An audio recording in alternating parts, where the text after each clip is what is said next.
Quel genre de structure pourrait être si mince?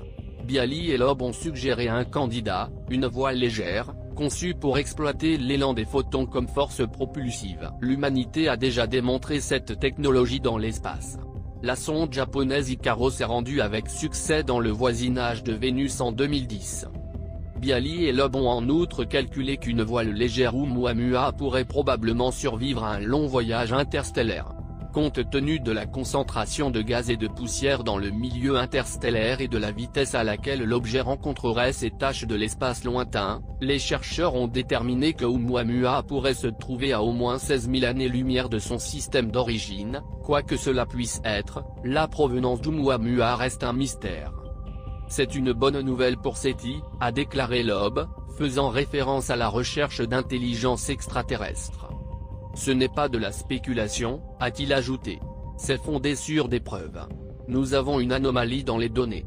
L'anomalie est que l'orbite dévie d'une orbite keplérienne, dévie de ce que la gravité seule ferait. Et les explications viables à cela n'existent pas, à part celles que nous propose. Pour être clair, Bialy et Loeb ne prétendent pas dans cette étude que Oumuamua est définitivement un vaisseau spatial extraterrestre. Mais ils pensent que c'est une possibilité réelle. L'objet pourrait être un morceau de débris spatial extraterrestre, un ancien voilier qui a accidentellement trouvé son chemin jusqu'à nous. Ou il peut s'agir d'un engin de reconnaissance actif envoyé ici pour vérifier notre système solaire, ont écrit les chercheurs dans l'étude. Il y a des raisons de favoriser cette dernière explication, a déclaré Loeb.